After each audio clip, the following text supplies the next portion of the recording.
Think about the objects that you use every day. If I took them all away from you, how would your day go? Material citizenship is really about those tangible objects that you can then measure. So you can say, I know that person is making decisions about their own care because they have these objects which they've chosen and they're enabled to use them. It derives from my PhD, looking at risk enablement in care homes. My idea came from a conversation I had with a woman whose mum had gone into a care home. The daughter would go and see her mum regularly, and she often felt worse for actually going to visit her.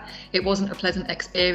But on this one occasion, she took in a flask. Her mum really enjoyed this, and I said to her, what was it about the flask that your mum enjoyed? And she said, I really don't know. I said, well, would you consider buying her a flask to have in the care home? And she said, no. What would be the point? She'd forget to drink the tea anyway. She's got dementia. So perhaps it's less about the drinking of the tea and more about, at that moment in time, she can be the host, she can be your mum. Rather than just looking at the person's medical needs, how did that person live their everyday life before they came in here? What kind of objects did they use in order to carry out certain tasks? What kind of routines and rituals do they do every day that we can help them maintain? So if you're going to give me a different cup, I may not want to drink as much, which will have implications on my physical health. Having those objects and things to do, you start living. But I think it is about that choice and it's about that control. The outcomes have been amazing. Staff feeling valued. They also said that material citizenship gave them a safety net. So, I just enabled that person to feel like a mum because I let her brush my hair and put it up in a ponytail for half an hour because that's what she likes to do.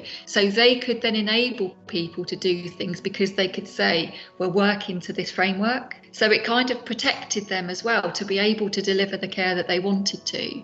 Big care organisations getting in contact and saying this is something that we want. I mean, that gives me a huge amount of hope and drive in order to keep pushing forward. I have to keep my feet firmly on the ground, that it won't always be received particularly well and that there will be challenges. But overall, I really believe this is something that has legs.